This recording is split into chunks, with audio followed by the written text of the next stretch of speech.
welcome everybody. We are back with another edition of the Leo G Show. I am Leo G. Podcasting is what we do. It's another beautiful Monday, fellas. This is our second Monday in a row. We've been consistent with it for 2 weeks, so we're doing this back to back on back to back Mondays. I think we should give ourselves a round of applause, if I must say so myself. You know what I'm saying? Back at it, fellas. Back at it for another edition of the Leo G Show to talk some. I got to introduce my co-host, the fellas, to keep the whole us down as we talk about this thing from a fan's perspective. I'm gonna give it over to my man in the East, my buddy Derek over there. What's going on, brother? What's going on, Leo G? It's one of them days where after a long weekend, but hey, we're gonna press through it because that's what we do.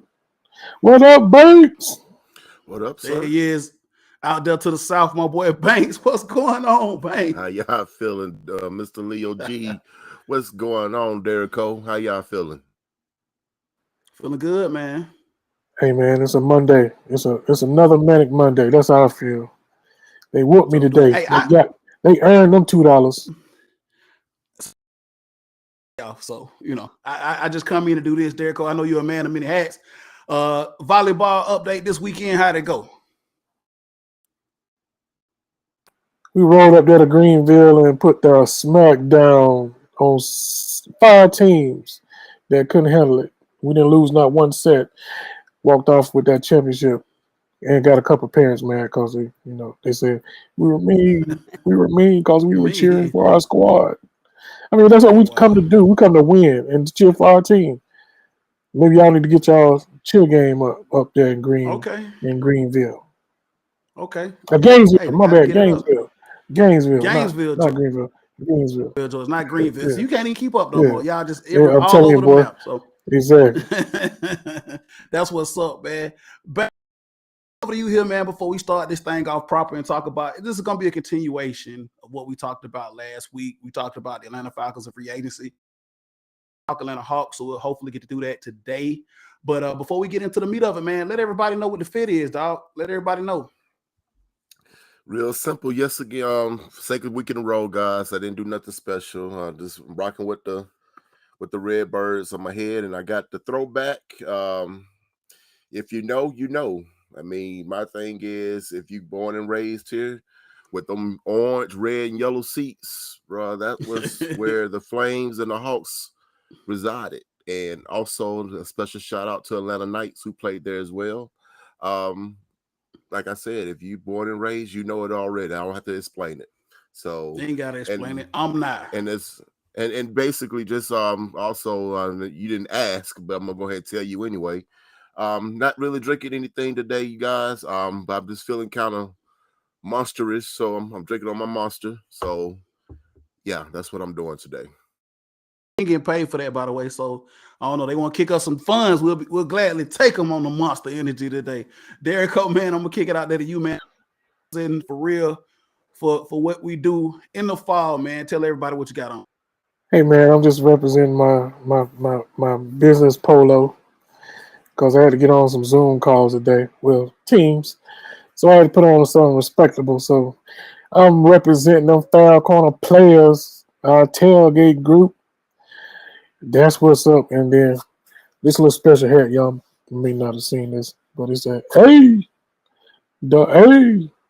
And I'm like, my man Banks today. I'm over here on this green Gatorade, baby. That lemon lime. That lemon lime. Okay, I see. Like I said, this day off for me. I almost used the acronym for RDO, but it's a regular day off for me. So I'm chilling. So I do got a little something in the cup, man. A little rye. Y'all poured it. Don't even know what it is. And y'all see the fit, man. I got the Atlanta, the number 11 jersey. We'll get into it in just a minute, man. But I'm still rocking for the Hawks.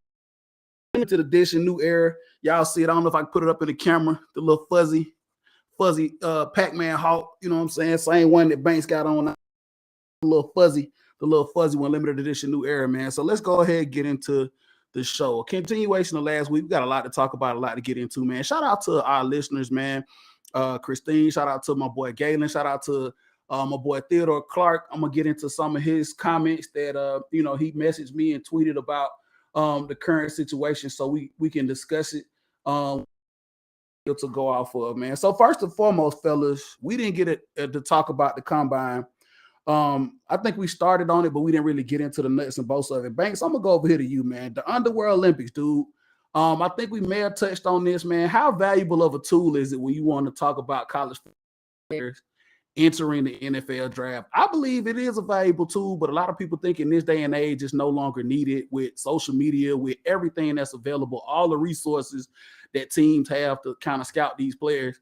The combine has become this archaic ritual.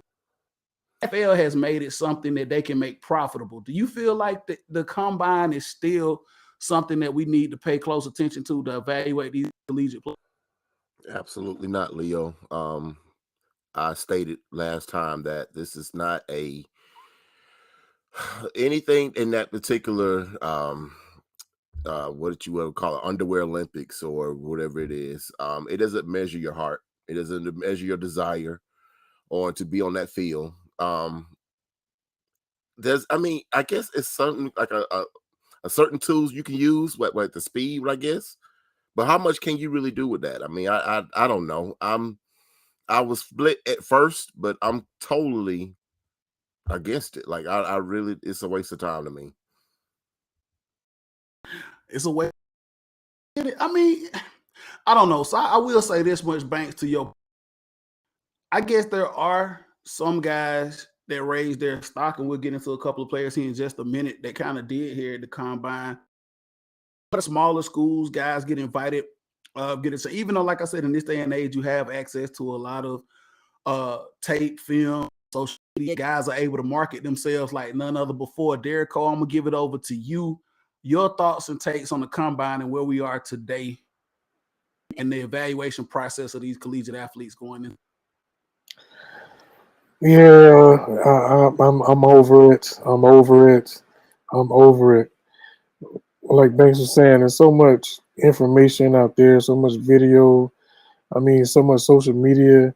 Man, you can send so much information to these folks via electronic means at this point. The tape ain't gonna change. I mean, at this point, it's just another. I guess the NFL just being the NFL, wanting the limelight any way, any shape or form they can get it. I mean, they got to have it 12 months a year, and that's pretty much all the draft is at this point. No, not the draft. The combine is at this point. Is the NFL saying we want a part of something going on in sports? All right, so let me pose this question to you, fellas, because this is something I guess we don't really get to see. As far as the running around, the jumping, the throwing, whatever aspects that they want to see on the field, you know what I'm saying, firsthand. So this is, let's be real. A lot of times this is, on hand first tape. You can see film, but then I hate to say this term, but you actually get to see and feel these guys in person at the combine for the first time for some of these GMs and teams. I'll pose this question to you, and I know that's a really, really raw statement to make. Yeah, I wouldn't make that comparison like that. I thought about it before I said it, but I'm gonna go ahead and finish this up and pass this over to Banks so I can get my thought out here.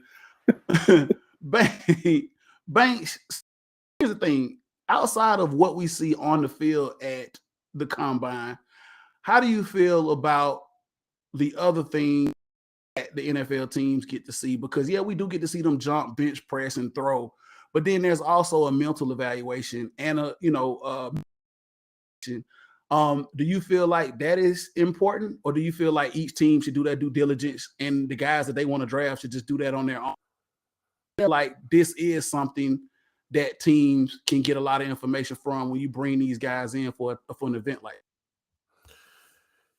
You can get a lot of information on medical, I guess the interviews, if you will. You could do a lot of that in the pro days on the actual campus of their school, respective school. If you're interested in that individual, then do your due diligence and go out there and find out what you got to find out. As far as anything else outside of that, man, I mean, it should just be cut to the point. You know what I'm saying? your mental makeup, you know what I'm saying, your medical history, that should be all done in accordance. If you are indeed have this person on your draft board, it's like, okay, let's just cut to the chase. Let's start doing these little smoke screens and this song and dance and this pony chasing, whatever we doing here with all these other individuals where you have no reason of or in your realm of thought of drafting this individual. So why are we going this direction with them? Whoever that 12 players are, do what you got to do. Keep to the point. Let's get to the point. I got it. Derek Coleman, your thoughts on, mental evaluations and medical evaluations as a part of the combine. What do you sit with it before we move on? I mean, of course, they can't show that part on TV. So for me, like Banks said, just take it to the pro day. I mean, at this point, it's just obsolete. I would like to see, like I said, I think I said this before. The only thing that I really would be interested in is the whole interview process, as far as them getting up on the whiteboard, designing plays, and telling what is going to happen with said play, whether it's offensive or defensive player. Other than that, I'm burnt out. All right, I got it, man. So the consensus NFL Combine is archaic form of metric to evaluate these players, as Banks hits the monster hard. All right, so since we come to the conclusion that the combine is antiquated, let's combine and some of the players that actually raised their stock. I wanted to get you guys' thoughts on this. The Bulldogs, Georgia Bulldogs, obviously, who we are very, very close with, the national championship Georgia Bulldogs had quite a few players back to back. Get it right, sir. My apologies, damn. The back-to-back the national champ. I'm sorry. I totally want to apologize to Bulldog Nation for doing that. Back-to-back national champ, back-to-back Georgia Bulldogs. Back-to-back champions, our Georgia Bulldogs. Quite a few guys that went to the combine, quite a few guys entered into the NFL draft. I just want to talk about a couple. I can't talk about all of them. I want to talk about a couple of guys that may or may have not raised their draft stock going to the combine. We'll talk about one specific Bulldog in just a minute. But Banks, I want to get your thoughts here first. Quite a few Bulldogs enter in the draft, but there are quite a few marquee names. First name I want to bring to your attention, as we all know, is the quarterback of those back-to-back national championship teams, Stetson Bennett.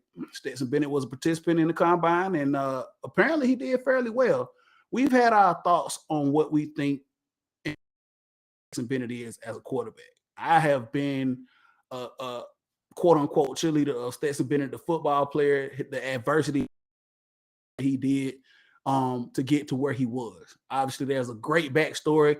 They'll probably make a movie one day about it. But Banks, I want to get your thoughts on Stetson Bennett and the combine being an actual tool that may have, elevate. I mean, if you were feeling some type of way about Stetson Bennett, give me some input as to how you see teams that evaluated him in the combine. Maybe it's a little bit more to Stetson Bennett than just, what we see, because we've all looked at it and said, this guy is not an NFL, right?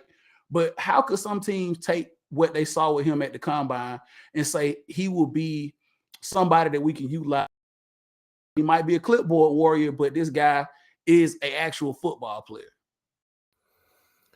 Again, I don't know how you can go by an individual in some throwing spots in your underwear. You're not in pads. You got nobody bearing down your neck. You're playing pitch and catch in the backyard. If it's something that you have a desire of an individual, you sit down, you talk to that person, you sit down and you go over some matrix one-on-one. That will get more information besides me throwing the ball 60 yards down the field. All right. So let's combine question. Let's bypass the combine question. Let's just get right into the meat of it, Banks. Where do you stand now? Okay, where do you stand, Bennett, knowing what he did at Georgia, where do you see him fall in the draft, and how do you feel teams would best utilize if they do take him? I still see him in the lower, like 5th round, 6th round.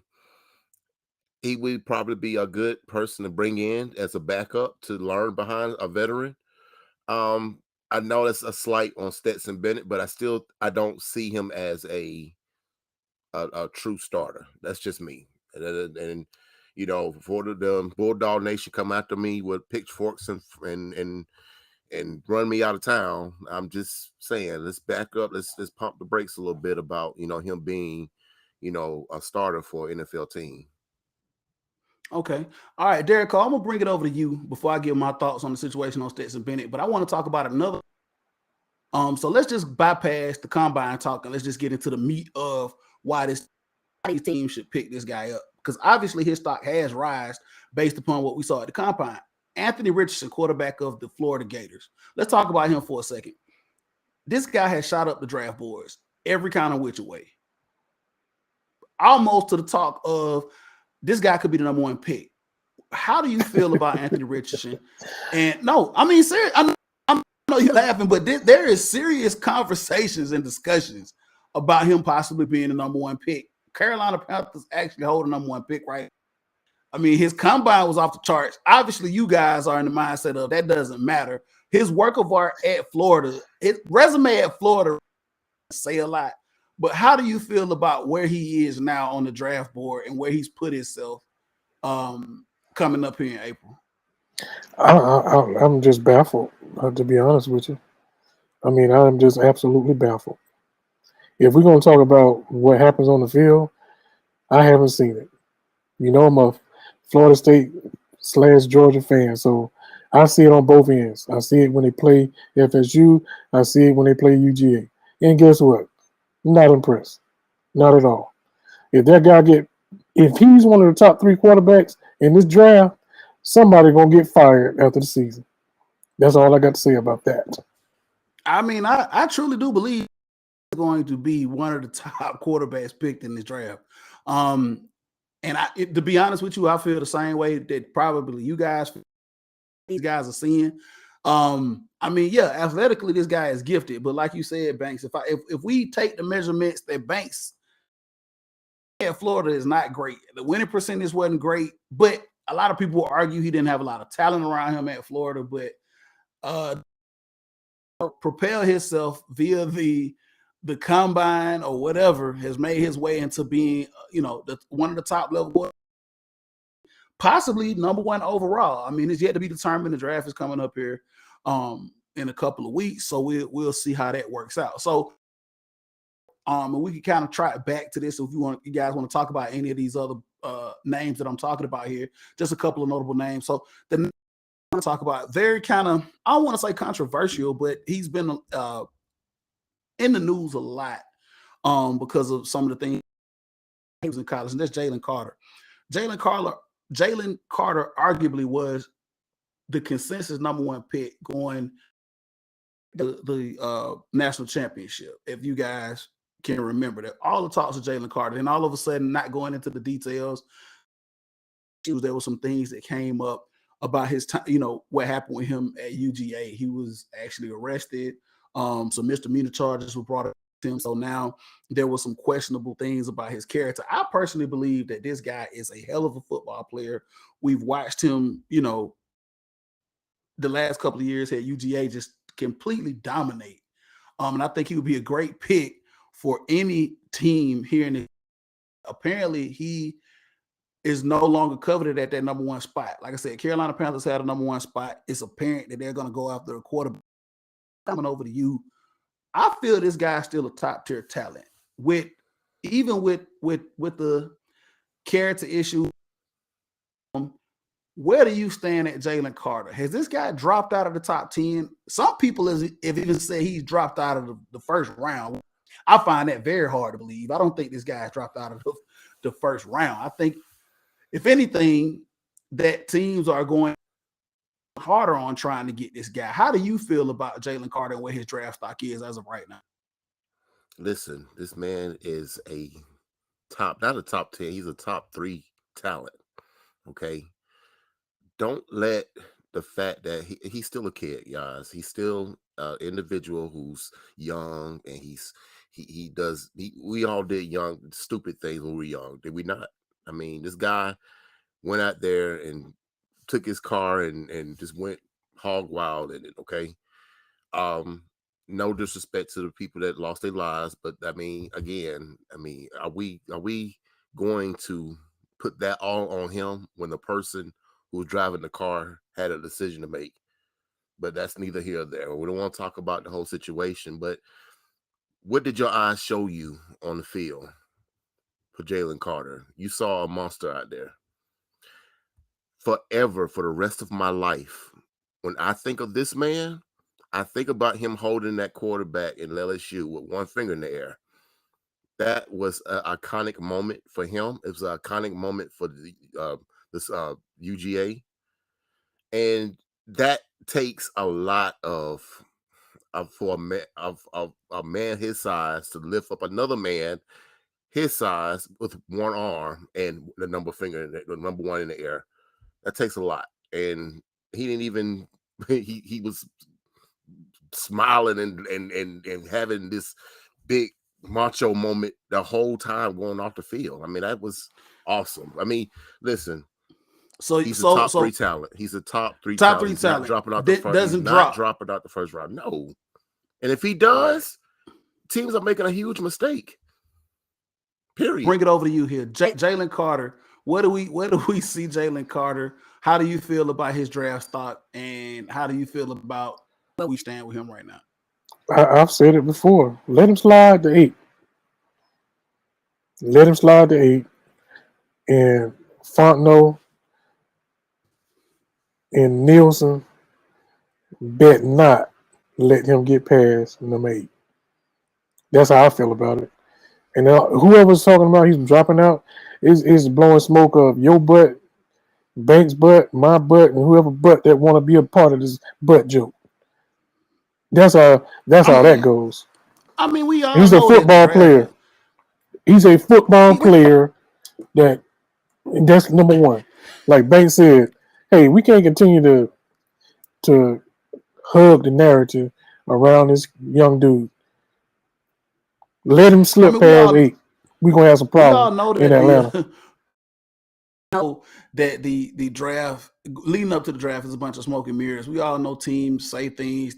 These reporters, these quote unquote reporters, might I add you, to have their quote unquote sources within these different organizations and teams. You know, they like to throw smoke screens. It's a big,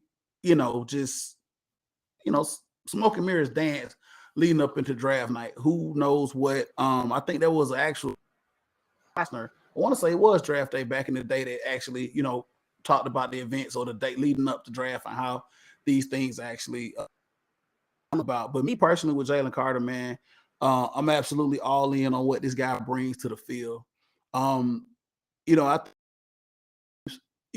With some intrepidation, will feel like, okay, where are we with him? Big word. Where our not trip me up.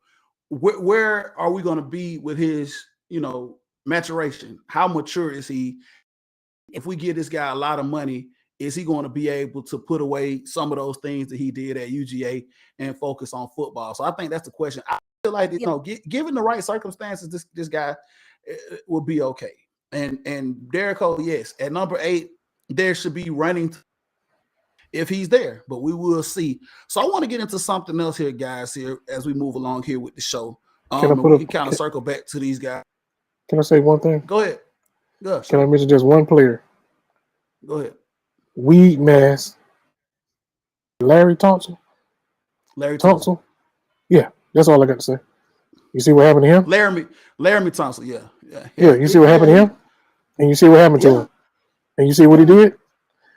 He's an all-pro athlete. There's no question about it, man. He's been doing his thing. So we'll see. Jalen Carter, like I said, top-tier talent. In my opinion, is still that guy. So we'll see actually where he ends up on.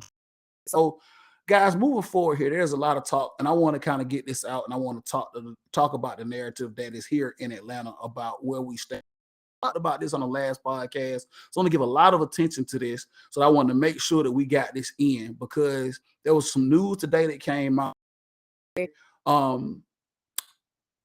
pertinent to what I'm about to talk about. Banks, I'm going to talk to you here first about this here in Atlanta. Let's just be real. Let's be real. There is a lot of talks amongst the fans here in the city, especially some of the fans that I interact with personally on an everyday basis, that there is no confidence room here in Atlanta.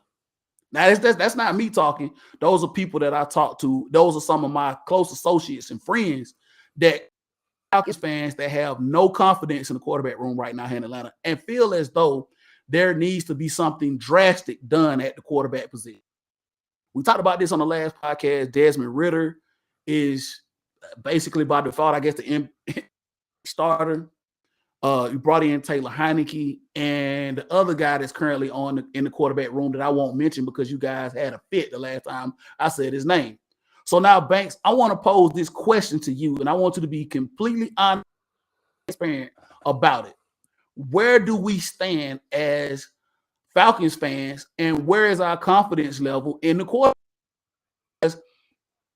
We'll talk about it here in just a minute. There are a lot of people that are saying that this quarterback room is and we need to either be looking at other means to bring somebody in at quarterback or possibly at number 8, drafting even the thought of trading up to take one of these available quarterbacks in this draft. So I want to get your thoughts on Banks, and I want to hit it too heavy. Just where do you feel and where is your confidence level at the quarterback room here with this organization?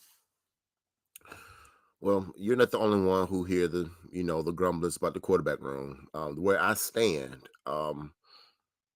there's no way you can figure out a quarterback and what he's worth and what he can do in 4 games. There's absolutely no way.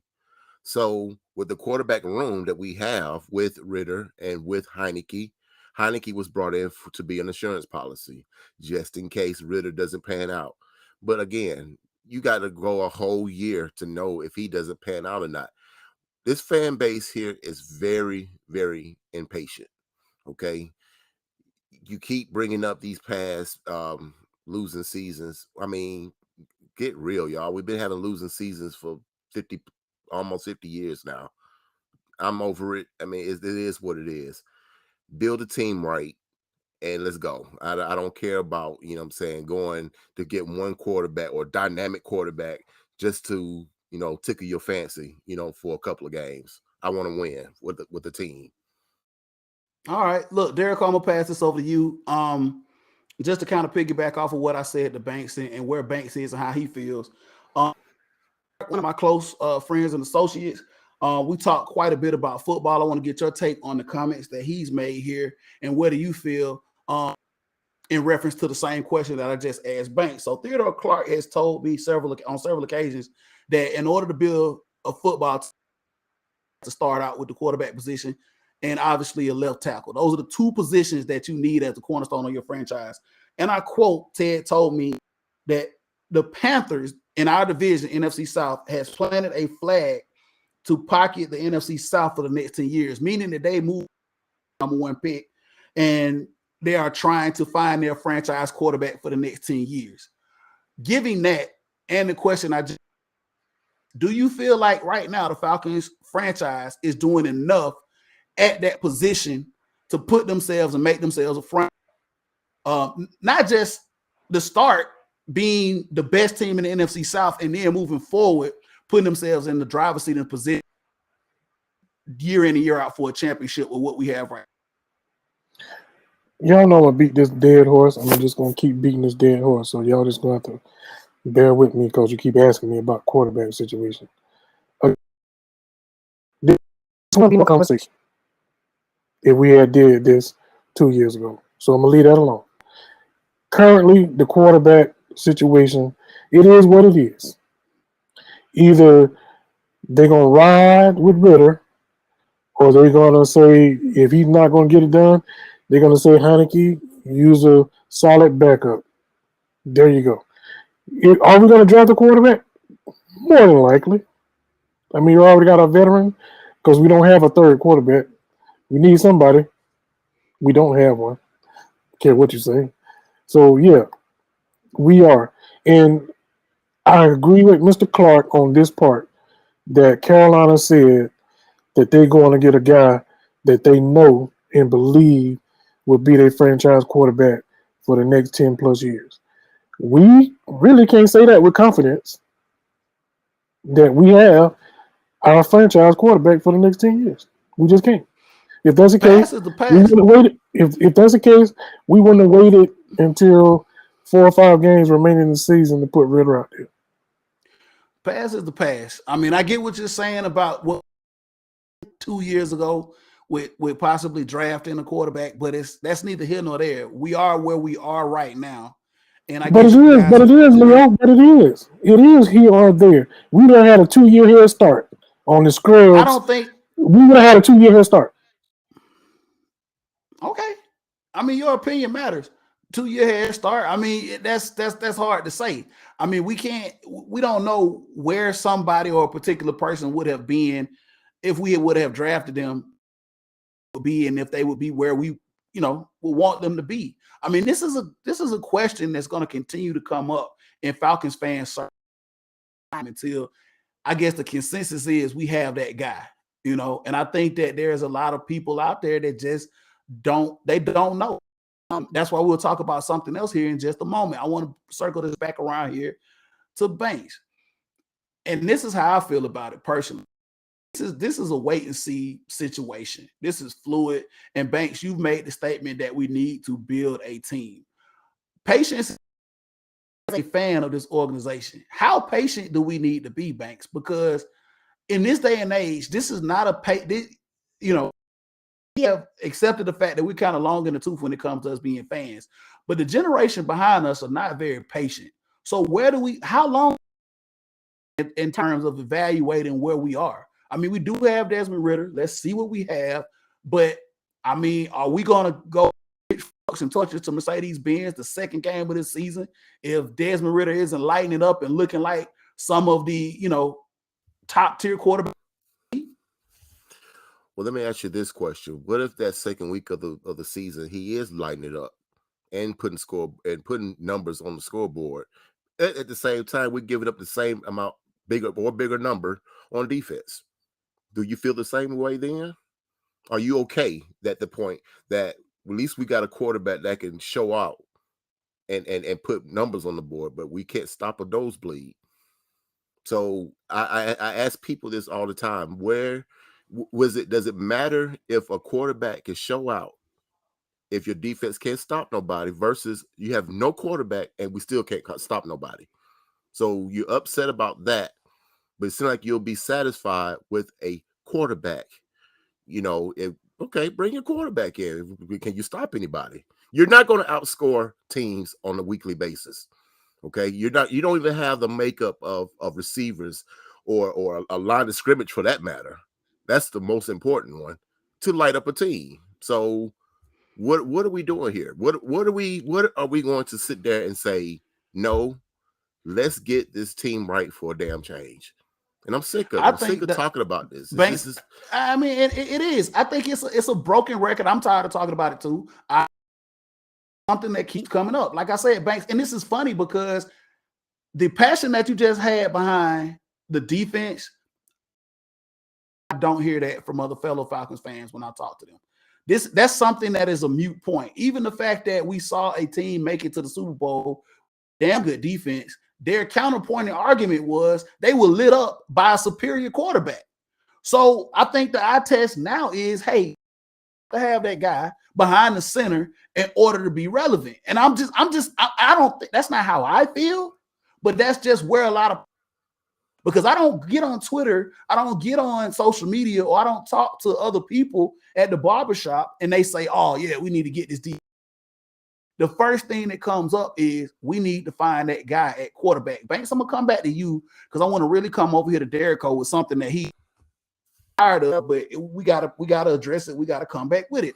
So today there was some news that broke, and obviously feel like it's really relevant to our organization, but we need to talk about it because it's something that's out there. It's been talked about locally here in the media, and every damn beat writer with an opinion feels a certain way about it. So, Derek, I'm gonna talk to you about this first. The Lamar Jackson situation has been an ongoing situation, if you want to call it that, since it started here, about him going into this offseason. So apparently, Lamar Jackson's, if you, because he's representing himself, he said that he requested a trade to be traded from the Baltimore Ravens. Obviously, he has to sign tender in order for them to do that.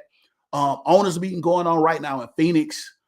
Harbaugh said that he expected for Lamar starting quarterback week 1 for the Baltimore Ravens. This has been an ongoing thing. And the reason it's an ongoing thing here with the Falcons is because there has been an inkling of Lamar Jackson leaving. The first team that he's been linked to is the Atlanta Falcons. Like I said, read any article, even on ESPN, that 4-letter word that you hate so much, Derrico, after the publicly, I guess, came, well, they didn't really publicly, but there were quote unquote sources that said that they weren't interested in this Lamar Jackson quote unquote sweepstakes. But there are people that are still linking him to this team. What does that tell you? I know that you're tired, but what does that tell you about where we stand with this organization and where other people view us as opposed, to somebody like Lamar Jackson? Slow media, I guess. I mean, what is there to talk about? What is there to talk about right now besides Lamar Jackson being the story, the headline right now in the NFL? That's it. You can't talk about Brett Favre. Teams in the NFL though. 32 other. You can't talk about Aaron Rodgers. Since this story has broke, they've talked a little bit about Aaron Rodgers, but this has not been a bit. The Lamar Jackson story, in my opinion, has been a bigger story than the Aaron Rodgers story for some reason. I don't know. Maybe it's because of the market that we live in, but it's like teams out there in the NFL. You mean to tell me that none of these other teams, you can say, like I said, I read today, 13 teams that are a fit for Lamar Jackson. And this writer wrote it backwards from 13 all the way to 1. Who's the best fit? Who should pursue him as of right now, today, on March 27th? And the number 1 team on that list was Lamar Jackson. I'm sorry, with the Falcons. The Atlanta Falcons were the number 1 team that should go after Lamar Jackson at all costs. Am I missing something? No, I mean, what you want us to do with that? I mean, that's his opinion. That's a writer's opinion. I mean, it's an easy, lazy journalism to put Lamar Jackson with Atlanta. Why? So you can connect the dots with that guy behind me. That's all it is. That's it. And yeah, so I'm not even gonna entertain it no more. Banks, I'm gonna bring it over to you, man. Like I said, what is the love affair with, like Derrico just said, Lamar Jackson, Atlanta, and that guy that's on the wall behind Derrico? You just answered your question. That is what it is. I mean, it was to connect the dots with the guy behind Derrico's head. And I can go further with not just Lamar Jackson. I mean, I can go down a plethora of quarterbacks that has been rumored to come to Atlanta that has the skill set just like that guy behind Derrico's head. So, I mean, listen, we all know what it's going to be like this after the next quarterback that comes available after Lamar Jackson, who has the same components and same skill set like that guy behind Derrico's head. So until that happens, until we get one, it's going to be a front line discussion in this fan base and this franchise. Not only just a fan base, obviously the media as well. Obviously, the media listen, like it's lazy, like Derrico said, it's lazy journalism. They haven't really looked into what it would cost for this man to come here. Listen, we had our whole field on this team. I'll be the first one like, yeah, come bring them in. Let's go ahead and get the ship. No, we got so much other stuff we got to do. I can't even I don't even know where to begin to even talk about what this team needs, bro. You need everything, everything. Everything. Hey, look, I got you, Banks. Look, I didn't want to talk hard too much on it. I just wanted to get it out there because, like I said, it's been a topic of.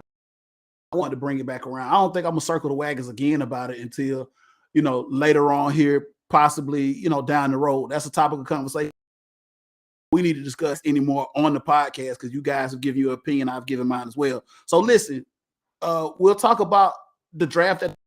We'll continue to talk about this moving forward until we get to the draft. I know it's still too early to tell. A lot of mock drafts are out. Realistically, I want to get you guys' opinion on where we stand.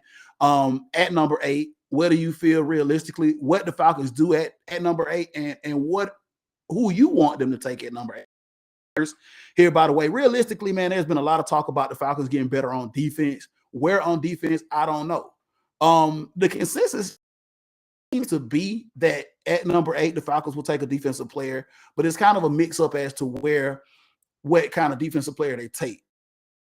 Basically, I mean, it's starting to look like I'm starting to kind of drink the Kool-Aid on the defensive back situation, and a lot of these mock drafts are out there. It makes a lot of sense. I know, some people are probably say, hey, I don't want to see another cornerback. I don't want to see a cornerback at number 8, but hey, like Banks said, we need help everywhere. And if we take a cornerback at number 8, the Porter Juniors, the Christian Gonzalez's have all been linked at the number 8 position for the Falcons. So I would not, from a realistic standpoint, if they did go out and get those guys, but we won't know until draft night. Me personally, I still think that we need to get right. Who I would love to see if Jalen Carter is still there. Obviously, I would want the Falcons to run to the board to take this guy and take a chance on him.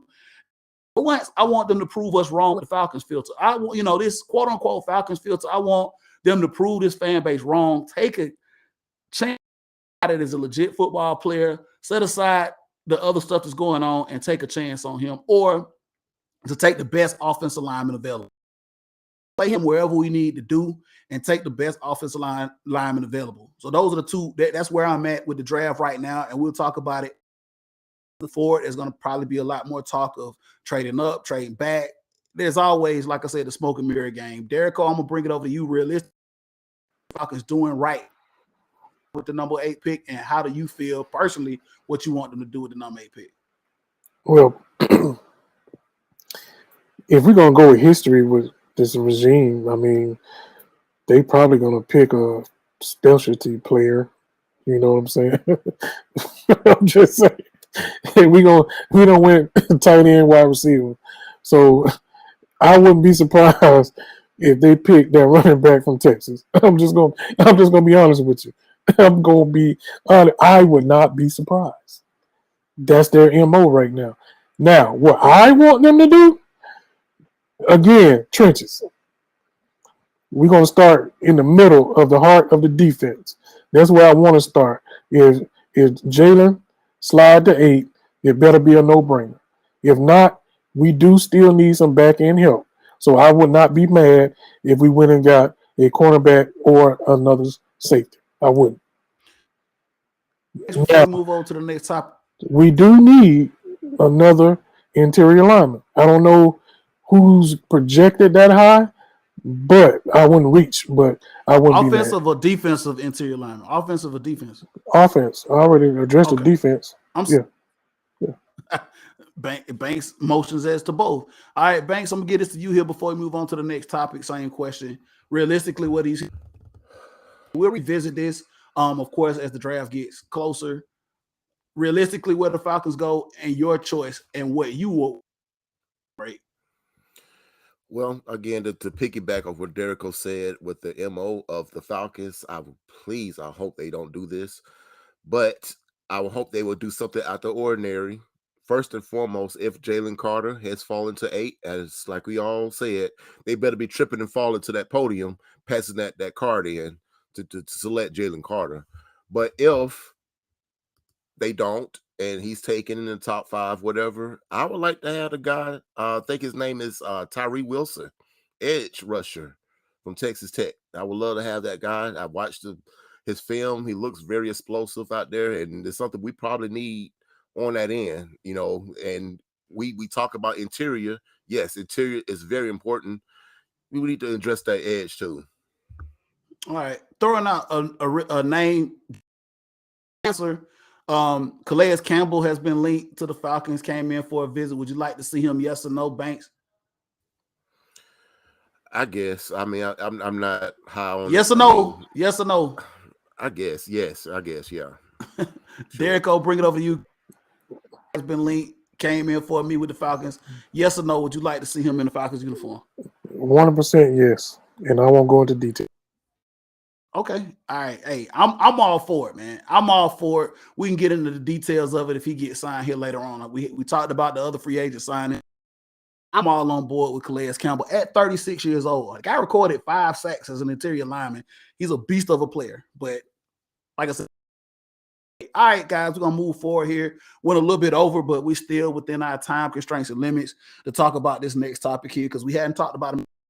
That's the Atlanta Hawks. Yes, the Atlanta Hawks, man. And there's a lot to talk about. And we're probably gonna continue to talk about them. I'm been told to give some more time to them on the podcast, which I will do here until the season is over. Banks, I'm gonna go over to you here because we didn't get a chance to talk about the first big thing with the Hawks is fired. Nate McMillan is gone. We talked about Nate McMillan, this team. Did he relate to this team? There was a lot going on here with them, and just like it seemed, just like he just was not with this team.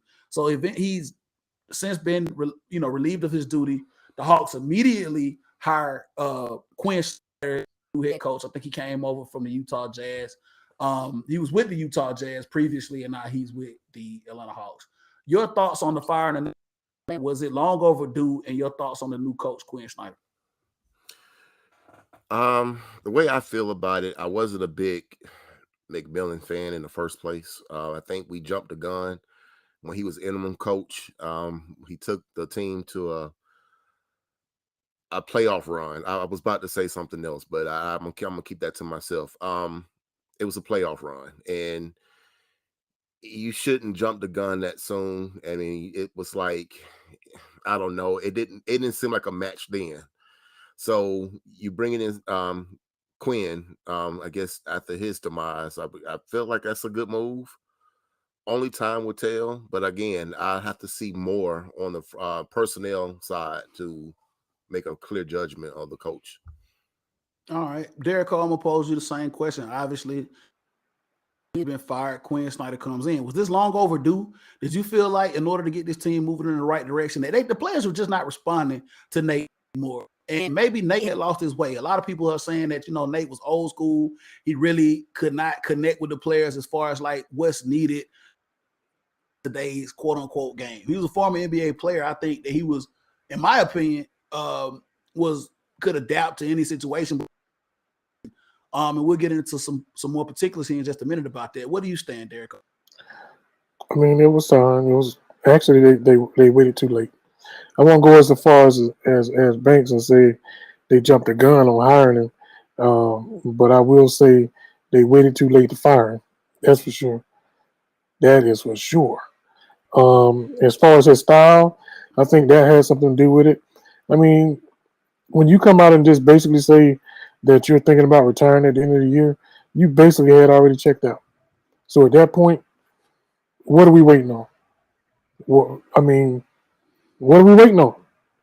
Snyder, the jury's still out on him. I mean, I'm really trying to grasp my head around the fact that they hired him at the end of the year like this, where I just don't know if the guys' heads are still in it. You know what I'm saying? So it's going to be it's a catch-22 situation that he got put in. He's going to be able to evaluate the players that he wants to moving forward next year. That's the only thing that I can say is the plus about them hiring Snyder at this juncture. Obviously, yeah. Kind of a weird situation. I can't remember or recall the last time I've seen somebody get fired and just like that. Usually you have an interim coach and then it runs out and then they start the process at the end of the season. So it's kind of a weird situation. Thanks, because we kind of pressed against the time. Short answers here. Hawks and playoffs and where we are. I mean, they just They won against the Pacers on Saturday. I believe it was yesterday. Took a L to the Memphis Grizzlies. Is this over? Can we cap this and say, hey, into next season and looking for this, or do you think that there's still some steam in possibly them doing something here late? Short answer, let's go next season. It's just not, it's what I saw at the game where they played against the Grizzlies. The team's checked out. I mean, if it's not one thing, it's another. You know what I'm saying? It's always that one player that you think is going to pull through doesn't. And I don't know. I threw my hands up on them long time ago, man. I think they just too inconsistent for me. They got to clean house, and they got to start somewhere. They got to blow it up, bro. I can't keep hoping and praying that they'll find some kind of electricity and turn that switch, and that switch is never on. So yeah, next year. Jericho, passing it over to you, brother. Is it time to go ahead? Like, Banks all but short of said blow it up. I think those were his kind of sentiments. Where you are with, obviously, and then moving forward here into next season and what they do here as we pressed up against the mark. Oh, it's a wrap. It's a wrap. Or ISSA. It's a wrap. Yeah, it's a wrap. They're too inconsistent. They'll win one game, get to 500, can't get over 500. That just blows my mind that you've been stuck on getting over 500 the last 6 weeks of the season. It's a stat, guys. That's a record. There's some type of stat about them. It's like the first team in NBA history to do that. Right. That just blows my mind. That just absolutely blows my mind. So yeah, man, they're gonna have to eat some. They're gonna have to do something. I think the word for this team this year, and I think we can all agree on this, is inconsistent, man. These guys inconsistent, mid, whatever you want to call it. I mean, and we kind of joked about this with the Hawks. They play up to their talent level, but then they start on that because you lose to like crappy teams. We go back to a couple of weeks ago or a week ago when you lost to San Antonio. You was scored 80 points in the first half, and you came back out and laid an egg in the second half and lost to a Banks. San Antonio, just like bottom barrel NBA pickings, man. Then you come out. Listen, obviously. Let's don't stop at San Antonio. You lost to Charlotte Hornets 3 times. Detroit, Charlotte. Okay. I mean, you lost to some very, very bad teams. And then people want to say, oh, they beat Golden State has been struggling on the road this year. And you had to pull everything, every fiber of your body, as Banks would say, to do that. So, I mean, the top tier teams you have struggled against. You did have a couple of marquee wins. You would look to say, okay, hey, we really need this one. Who is, by the way, one of the best teams in the West, and you fell short. You played them hard, but you just couldn't take it over. So yeah, mid. All right, fellas, here, man. We are at the mark here. 2 quick things to check out. We get off. We had a good podcast today. I wanted to talk about, and just basically, are you worried or not worried? But I did want to get this topic out. I'll go first here. Atlanta United suffers the biggest loss in their franchise history this past Saturday against Columbus Crew. 6-1. Obviously, we were short 7 players due to international duties, but it still nonetheless was I'll go first. I'm not worried. We were 7 players. I mean, obviously, to beat Portland the way that we did, and to have 7 players get called up for international duty and play a Columbus team in Columbus, yeah, I'm not worried about it. Banks, I'm going to go over to you. Are you worried about this loss that we suffered against Columbus? It's the 5th game of the season, guys. No, I'm not worried. Derek Cole, you worried or not? Game worst loss in franchise history with Atlanta United. Hey, it is what it is. No. Hey. All right. Sometimes you gotta take a ass whooping. You know what I'm saying? Sometimes you just got to take a ass with it and bring you back down to earth. And I think that's what's going to happen. Now they come up there next on Saturday with that, and then we can talk. Hey man, we got a tough Red Bull team. Obviously, a history. A team that has historically given us fits. I mean, you know, we have a very big rivalry with the Red Bulls. So yeah, something to say if we come out. How long is the international call up? Remember, like 2 weeks. So all these folks still be out. Don't quote me on this, but I think that we still will probably be missing some players this week because I want to say Almada or Giamakis is still playing over in Europe because I mean there was a lot of back and forth about Almada. Obviously, the game in Argentina are friendlies. They're not, CONCACAF nations. Miles Robinson was called up. I grenaded the other night. That's a real game. What Giamakis and Greece are playing over in Europe, I want to say it's a real game. Thiago Almada went to go play with Argentina. I think those are a couple of friendly games that they got going on down there. No real implications. So their feelings about him going down there. I don't know if you guys heard or not. We would have really been shorthanded. They wanted our man Caleb Wiley. They wanted the squad wanted to call him up to go play. We had to turn them down, obviously, because if he would have got called up, man, we would have been pickings. Right. But yeah, I'm not worried about this, man. This is what happens in soccer. But I have bigger problems with MLS than the Atlanta United. I mean, why allow your product to get watered down when you can do something about it? That's a question, and hopefully we can get Reggie on. Shout out to my man Reggie to come in and talk about let's talk and what goes on, because I know it's hard to understand like any other sport. And I wanted to talk about another topic here, but all the others you don't see this, but this is something that happens even right now over in Europe. You're still in the midst of your regular season making pushes where you got guys getting called up for international duty. That's just a part of the sport. And does it water it down? Yes, but I mean, it's been following soccer for a while. I mean, this is something that you just gotta get through. I mean, there are a lot of different things in soccer that you gotta compete. We all know that there are tournaments inside of the regular season, in the Premiership as well as the MLS. You got the U.S. Open Cup, you know what I'm saying? And you gotta compete in the MLS. And now they've added this tournament that we have with Liga MX this year. So a lot of different things that you got to compete with. You got to be able to utilize your talent and be very, very creative with the talent. That hopefully we'll be able to talk about here with Reggie here coming up soon with the Soccer Talk. One last thing before we close this thing out. The MLB comes out. Well, specifically, Atlanta Braves come out with the Nike City Edition uniforms. Thoughts on those uniforms, Banks? I know you saw them, like you said, Braves near and dear to your heart. How do you feel about them, man, before we close this thing? Man, it's something that you think you're going to pick up? Oh, absolutely.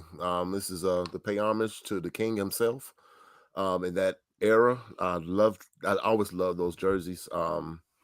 Good modern twist to them. I really like it. Looks real clean. Love them.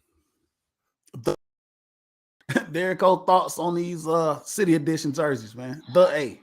That right there. That's the staple of Atlanta, the A. And love them. Live them. I wish they could all have 44 on the back of them. Or 40. 44. 42. Absolutely, man. 44? 42. I'm sorry. Yeah. 44? I don't know. 44? What, man, Hey, well, 44, right? 44. It's 44. Yeah, 44. 44 Banks. 44. Robinson is 42. Jackie. Yeah. So yeah, it's 44 with Hammer Hank, man. So yeah, paying homage to a legend here in this city, and a legend of baseball, Hank Aaron, man, with those Duke City. If you haven't seen them, go online and check them out. They're all over the place, man. I think I don't know, man. I got a lot of here, man. I might have to cop one of them bad boys, man. They look good. Hey, I'm gonna tell y'all now. I ain't bought no Falcon gear in a while, but they about to make me go to the store. They done brought back these old school emblem jerseys and shirts and The shirts, hats yeah. and jackets with Dirty Bird Graphic on tees, yeah. They look pretty them. nice, The man. So yeah. fire, yeah. So I I'm don't gonna have want to to. talk about that draft. That draft they had is trash, but that's Yeah, for another show. that is That trash. That draft is they had is trash. trash. Yeah, I That is said it. trash.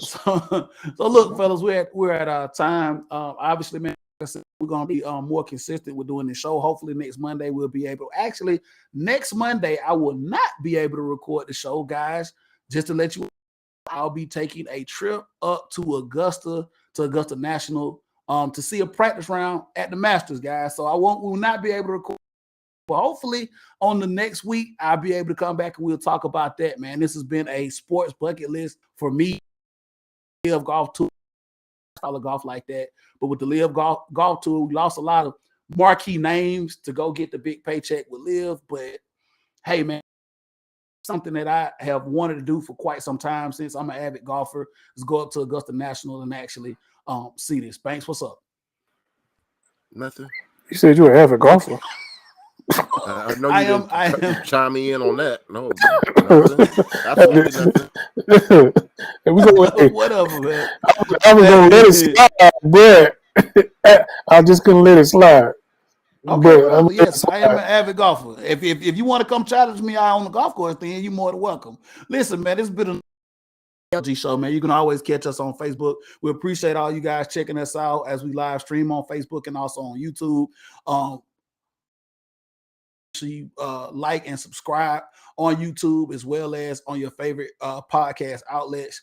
We do this for the love and the passion of it, and big Atlanta sports fans, man. So we just get this out from a fan's perspective. We like to do what we do. Also, you can catch us on Twitter, the Leo G Show, the #1. Also, you can always catch me on Twitter, Southern Set with 2 T's. Banks, let everybody know where they can find you, man, before we close this thing.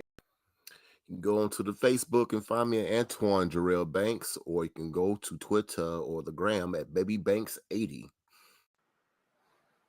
Let everybody know where they can find You can catch me on the Facebook at Stacy D Derrico. You can find me on IG at Derrico_Virgo. You can catch me on the Twitter at VSU96SDD. And you can catch me on Snap at DJ Cairo6. All right, there's been another edition of Leo G Show. Be out.